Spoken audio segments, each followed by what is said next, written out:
Welcome to part 2 of our FNaF Lore video. If you haven't seen the last video, I'd recommend pausing this video right now and go watch part 1. The link to it's in the description, so go check that out. And I'm not going to waste any time with this. I want to cover a lot in this part. And once again, before we start, again, you're going to notice that my eyes are wandering off towards the distance, not always looking at the camera. That is, again, I've written a script for this thing that I do not have memorized. It is 6 pages long, and I don't feel like taking the time to memorize that, so please forgive the constant, moving towards the camera and moving towards the script. So, just to get that away, now, let's do this. So, when we last left off, the ghosts of William Afton's victims had him cornered in Freddy's old safe room. Trying to escape, he hid in his old Spring Bonnie outfit, but the moisture from the outside rain caused the suit's spring locks to snap shut, impaling William and trapping him in the suit alive and in agony. The souls vanish. However, they're not free just yet, and this is what we see as FNaF 3's bad ending. So that's where we left off, and now in the second part, we're going to recount William's rise and fall as Springtrap, the end of what I call the Purple Guys saga, and William's return as the malicious entity known as Glitchtrap. And I can already hear all the Mimic believers rising up in anger, so before that happens, let's begin. The year is 2023, 30 years after Freddy shut its doors forever. A group of people are planning to open Fazbear's Frights, a horror attraction based on the disturbing history and urban legends of Freddy Fazbear's Pizza. These guys try to gather as much old memorabilia from Freddy's past that they can get their hands on, including old drawings and a bunch of old empty animatronic shells. And our old friend Michael Afton is back again, still kicking, and gets hired on as the attraction's night watchman. He spent the last 30 years since Freddy's closed trying to figure out how to set his father's victims free, but to no avail, and he figures, what better place to try again than at a place connected to Freddy's? And luckily for Michael, the spirits are about to get drawn to this new attraction. The attraction's owners learn about the existence of the old safe room at Freddy's and plan to open it and see what they can find. And once they do, they find old training tapes from the phone guy, and most importantly, they find the crippled Spring Bonnie suit with William's rotting corpse inside, now known as Springtrap. And the thing they do next is full of pure genius. They take Springtrap back to Fazbear's Fright and unleash him on the attraction. And even better, William survived getting sprung trapped because of the agony inside of him. Think of agony as negative remnant. And it's really only good for people who die really, really angry. But anyway, Springtrap is set loose on the attraction, and he brings with him the souls of his victims who still haven't been put to rest, despite William dying almost 30 years ago. And they come back in the form of grotesque hallucinations, or what we know as the Phantom animatronics. For Michael, this is perfect. He's got the people he's been trying to save for the last 40 years and his father in the exact same place. He can complete both his plans in one fell swoop. And to do this, Michael enlists the help of one of those souls, Charlie, aka the puppet, to help put the souls to rest, which she gladly helps with. She gets the souls into a recreation of Evan Afton's failed birthday party from 1983, and together, with Michael's help, Gabriel, Fritz, Susie, Jeremy, and Evan are all set free and at peace, which fans know as FNaF 3's good ending. And what about Cassidy? Well, we'll get to that later. Now with William's victims free, there's only one thing left to do, and that's end the man behind the slaughter. So, Michael sets Fazbear's Fright on fire with Springtrap inside and leaves him to burn. The attraction burning is publicly blamed on faulty wiring, and Michael thinks that it's finally over. But it isn't, because through the sheer and powerful agony inside William, he survives and escapes into the shadows. Before we move on to the final event of the Purple Guy Saga, let's quickly check in with our pal Ennard, the amalgamation of Circus Baby, Ballora, Funtime Freddy, and Funtime Foxy. They've been wandering all over the place for decades, following Baby's orders willfully, but now, decades later of just wandering, the others have had enough. The other 3 animatronics eject Baby's endoskeleton from Ennard, and the 2 exist separately from now on. Funtime Freddy takes command of Ennard and becomes Molten Freddy, while Baby becomes Scrap Baby. And now, the last event to close out the Purple Guy Saga begins when Henry Emily returns after decades of being gone. He constructs a brand new Freddy's restaurant called Freddy Fazbear's Pizza Place, and he has only one purpose with this new restaurant, which is to put the remaining souls to rest and reverse his old business partner's work. Unfortunately, that includes figuring out where his daughter went. So Henry does what he does best and constructs a robot called Lefty to capture her, which he does, and brings Charlie, inside the puppet, back to Freddy's. And completely unintentionally, Henry hires Michael to be the new franchisee of this new Freddy's. At this point, Michael knows his father survived Fazbear's Frights burning down, so he's here to make sure it works this time. And in over a week, all the animatronics, including Lefty, are lured to this new Freddy's. Molten Freddy, Scrap Baby, and the man Henry is after, William Afton, still existing as Springtrap. They're all after Michael, completely unaware of Henry's final revenge, and after a week of careful planning and making sure all the remaining animatronics are in one place, Henry's plan begins. On the first Saturday of this new Freddy's being open, Henry activates his trap and ignites the building. In the Inferno, Molten Freddy is destroyed and the souls of Elizabeth Afton and Charlie Emily are finally set free after so many years. And not only that, but William Afton is condemned to hell and his soul perishes in the fire. Michael Afton, knowing his decades-long quest is complete, chooses to stay in the building and perishes in this fire, his soul finally free. Not only that, but Henry, having nothing left and finally correcting the wrongs of his former partner, chooses to remain in the building as well and dies. The chaos of William Afton, starting from that dark night in 1983, is finally over.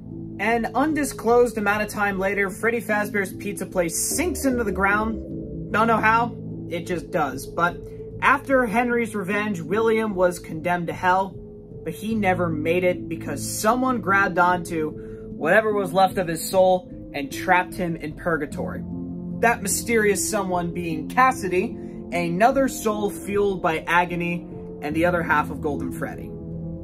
She refuses to let William die, not until he suffered like she had. She pits William against 50 apparitions of his past creations, all trying to kill him in a loop with no end in sight. A source in the land of agony, I guess, who goes by Old Man Consequences, urges Cassidy to let go of her hatred, but she refuses. She's never gonna let this end. And that's how the Purple Guy Saga ends, with William finally paying for his crimes as the souls of his victims revolt against him. And as one door closes, another one opens. The Purple Guy Saga is over, but the Glitchtrap Saga is about to begin. Years after the end of the Purple Guy Saga, Freddy's is nothing but a memory, and anything anyone can remember about is how the kid-friendly restaurants were home to a bunch of child murders. But years later, Fazbear Entertainment wants to rebrand itself, try to shake off this controversy that continues to haunt them. So in this new era of technology, they create a virtual reality game to shed light on the dark rumors of Freddy's past, which they fake as saying they were created by some rogue indie developer and nothing really happened. But in reality, they did happen. And Fazbear Entertainment hired that indie developer that I mentioned to make games about Freddy's past to try and make the rumors seem like they came from some crazy video game. So they're making a VR game and they hire a company called Silver Parasol Games to make it. Fazbear wants this VR experience to be as lifelike as possible, so they send Silver Parasol a bunch of old circuit boards from old Freddy's animatronics to scan into the game to program the virtual characters so they could, add more realism, and hey, it wouldn't require programming pathfinding, so that's pretty cool. But one of these circuit boards was different than the others. One of them belonged to the charred Springtrap suit from Freddy's Pizza Place, and doing what they're told to do from their employer, Silver Parasol scans the circuit board, completely unaware that the circuit board they just scanned contained tiny bits and pieces of William's soul. The bits and pieces, fueled by unrelenting agony, are able to materialize in the VR game, and just like that, William Afton is reborn as a malicious virus known as Glitchtrap. With a new lease on life, William tries to find a way out of this video game and discovers his first victim, a beta tester named Jeremy. William tries to escape into the real world through Jeremy using a digital consciousness transference, and this event drives Jeremy insane. Silver Parasol, however, is fully aware that Jeremy has discovered something wrong and horrifying in the game, and doing what big budget game developers do when something goes wrong, they do absolutely nothing. They need to get this game out, so they try to discredit Jeremy, filing small offenses against him to make him look like a bad employee. And after going insane for a while, Jeremy presumably kills himself in an attempt to end his torment, which results in a lawsuit being filed against Silver Parasol. After the lawsuit, another beta tester known as Tape Girl to the fans starts to document her findings on Glitchtrap in the form of an audio log. However, Glitchtrap discovers these logs and attaches himself to them so he has a place to hide. Realizing her mistake, she spreads the logs out into 16 parts so that Glitchtrap can't rematerialize, and warns anyone listening to not bring the logs together. Due to the lawsuit, Silver Parasol is dropped from the project and the game is moved to another company. Before this happens, Tape Girl begins playtesting the game and instructs the next playtester on how to defeat Glitchtrap for good, but eventually, she gets corrupted by Glitchtrap and records a new audio log going against her own advice and tells the next tester to collect all the audio logs so Glitchtrap can be whole again. The next beta tester at this new company is a girl named Vanessa. She starts playing the game and ends up collecting all of 16 of Tape Girl's audio logs and accidentally unleashes Glitchtrap. Glitchtrap attacks and corrupts her, and she becomes his follower. Vanessa's corrupted soul lives on in her own body while her pure soul is trapped in Glitchtrap's realm, locked away in Steel Vault, making Vanessa officially under the control of William Afton. And as she playtests the game, she makes a mask for herself to show her dedication, a white rabbit mask to showcase her new identity as Vanny, the disciple of Glitchtrap. Alright, so obviously we just covered Help Wanted, and now's when things get controversial and the fan base splits in two. So, the virtual experience gets released, free of Glitchtrap, and due to the game's success as well as the resurgence of Freddy's merch, Fazbear Entertainment gets enough money to build the Freddy Fazbear Mega Pizzaplex, directly over the sunken Freddy Fazbear's Pizza Place. And while construction is happening, Vanessa is hard at work carrying out William's orders. She sneaks the circuit board containing Glitchtrap into her workplace, and William is able to infect the entire Fazbear database, locking everyone out of the system. With William now in the system, he is able to get Vanessa hired as the head security guard at the Pizzaplex, despite her limited work experience. Now Vanessa can carry out William's orders free of suspicion and without anyone questioning her motives. And after presumably years of construction, the Pizzaplex opens to the public with brand new animatronics such as Glamrock Freddy, Glamrock Bonnie, Glamrock Chica, Montgomery Gator, and Roxanne Wolf. With the Pizzaplex over Freddy Fazbear's Pizza Place, Vanessa descends down there and finds William's charred remains. With William's burnt body and the new tech of the Pizzaplex, Vanessa starts to retrofit the old Springtrap suit so it can become a vessel for Glitchtrap, allowing William to return to the real world. But mere tech isn't going to whip that suit up into shape. It needs something more. It needs Remnant. So Vanessa does what William did best and decides to murder kids at a Freddy's restaurant. As Vanny, she lures a child named Gregory down to Freddy Fazbear's Pizza place to kill him, but before she can do that, William decides to spare his life. Instead, William corrupts Gregory so Gregory can lure children down to the sunken pizza place with even less suspicion than a dancing white rabbit. And the plan works like clockwork. Kids come down and get murdered by Vanny, and not only does their remnant power up William's body, but the remnant also attaches itself to the melted remains of molten Freddy, now known as the Blob, a giant pile of wire infected by scared, angry, and confused souls. To repair William's body, Vanessa needs parts from one of the animatronics, particularly Glamrock Bonnie, because, you know, rabbit.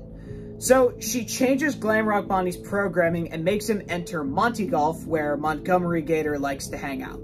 Due to Monty's aggressive nature, the two fight, and it ends with Glamrock Bonnie being ripped to shreds.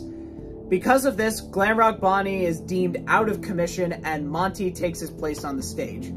And while Glamrock Bonnie is put out of commission, Vanessa steals his remains and uses them to retrofit William's body, one step closer to completing William's plan. Now here's where things get horrifying. Vanessa and William know that she can't operate with human suspicion around, so they come up with a devious plan to take care of that. An all-staff meeting is called at the Pizzaplex, and every single human staff member is brought in. And Vanessa uses this meeting to slaughter the entire night staff. With no night staff, they're replaced by staff bots, and they patrol the halls and operate the Pizzaplex at night, making Vanessa the only human staff member left at night, meaning she can operate without any ounce of interference from any human again. So let's get back to Gregory. His aggression has been noted by all of his peers, because of which he's put into therapy under the name Patient 46. However, his therapists start to go missing one by one, presumably due to Glitchtrap, but never mind that. The real question is, what is Gregory doing with his new Glitchtrap-infused mind? Simple. He does what any kid does. He plays video games. He gets the high score of every arcade cabinet in the Pizzaplex, but yearns for a challenge. And then he discovers a 3-part arcade game called Princess Quest. Gregory finds and beats all 3 parts, but something unusual happens when he beats the 3rd one. Because a soul filled with agony has attached herself to these arcade cabinets. That soul being Cassidy. That's right, she's back! And once Gregory beats Princess Quest 3, she continues her crusade against William Afton and frees Gregory from his influence. And now he's free. Free, confused, and absolutely terrified. So scared that he hides away in the Pizzaplex, trying to stay away from Vanessa. Now William's plan has hit a snag. One of his minions is free from his control, and he's more than aware about this. He orders Vanessa to find Gregory and hunt him down so Gregory can either be reconverted or killed. It's never clear which one. But Gregory doesn't want either to happen, so he stays hidden and just out of Vanessa's reach. And now we get to talk about the events of Security Breach. Woo! Starting off the events of the game, remnant from one of Vanessa's victims finds its way into Glamrock Freddy while he's performing, which causes him to collapse. He's put on low power mode and forced to stay in his room in Rockstar Row, where he meets Gregory, who is hiding out in his stomach hatch. After hearing his plea for help to escape Vanessa, Glamrock Freddy agrees to help Gregory escape the Pizzaplex, but the security doors close while Gregory is still inside, meaning he's trapped there until they reopen at 6 a.m. It's now that Vanessa starts to get twitchy with trying to capture Gregory. She changes the programming of the animatronics to find and capture Gregory. However, this doesn't affect Glamrock Freddy because of the remnant inside of him. And you know the rest by now. Gregory and Glamrock Freddy team up, evading the other animatronics and Vanessa, Gregory discovers that Monty, Glamrock Chica, and Roxanne Wolf have special upgrades that could upgrade Freddy and goes out of his way to shatter the other animatronics. They're still active, you know, but heavily disfigured. After doing this for hours, 6 a.m. comes and Gregory finally has the chance to leave. But he doesn't leave. He knows that the disappearances at the Pizzaplex aren't going to stop if he leaves, and William and Vanessa will continue to cause chaos. So, Glamrock Freddy and Gregory try to figure out more about this plot. They follow a set of clues to learn about the sunken Freddy Fazbear's Pizza place underneath the Roxy Raceway and travel down to it. They encounter the Blob and end up falling into a hidden room, and that's when everything becomes real. Vanessa had put the finishing touches on William's body, and all that was left to do was charge it. Placed in a recharge station, William Afton, through the Glitchtrap virus, wakes up in his body and tries to take over Glamrock Freddy. Freddy warns Gregory about the virus trying to take him over, as well as the shattered Glamrocks trying to kill him. So Gregory fiddles around with some controls and activates Henry Emily's old fire trap right under William's feet, breaking his influence over Glamrock Freddy. After doing this multiple times, Freddy Fazbear's Pizza place is set on fire once again and starts to collapse. Gregory and Glamrock Freddy rush out to avoid the collapse, with William slowly following them. However, the Blob, angry and confused, attacks William and drags him away. And luckily for our heroes, they manage to escape as the Pizzaplex caves in, and they rest atop a hill, watching the sunrise, grateful they made it out of there alive. And that's where the story is at right now. You are officially all caught up with the Five Nights at Freddy's lore. What happened to William and the Blob? I'm sure we'll find out soon enough, but now that we're at the end, I want to clarify some things. I mentioned both the bad ending and the good ending of FNaF 3 in this video, and trying to figure out which one is canon was a big debate in the FNaF community, so why did I mention both? Because I believe that both endings are canon. Scott said in an interview that the answer to which FNaF 3 ending is canonical is complicated, so I tried to look at this from a different lens, and I theorized that both actually happened. The bad ending is William getting skewered by the spring locks and the souls of the children not being set free, and the good ending is William getting burnt with the souls being set free. Both happened, and both are canon. They just happened at two different points in the timeline. And William escapes that fate no matter what, but it's the most logical answer rather than saying one happened over the other. That's not complicated, that's just basic. Now on to a big one. If the fire at the end of FNaF 6 supposedly killed everyone there, why did William and Cassidy survive and not anyone else? The answer to that is something I call the Agony v. Remedy debate. It's known by now that William has agony running through his system, the negative version of Remnant, caused by pure anger. It's a belief that agony is more powerful than Remnant, and that's how William managed to find a way out of death in the inferno of FNaF 6. Same reason why Cassidy's still around. She's powered by agony too, majorly angry at her death at William's hands, and her rage is powering her crusade against Afton. The other animatronics were powered by Remnant, not Agony, and here's how we know. In FNaF 6, there's a secret blueprint that shows how the scooper from Sister Location works and how it doubles as a Remnant injector. Any animatronic associated with Ennard has been scooped, so they have Remnant in their system, so there's the reasoning for both Molten Freddy and Scrap Baby. Michael Afton was also hit with the scooper, so he has Remnant in his system too. And Lefty has Remnant too, with the puppet inside him. Charlie never attacks out of anger. She was trying to stop William by freeing his victims, not attacking him directly. So she's clearly not powered by Remnant.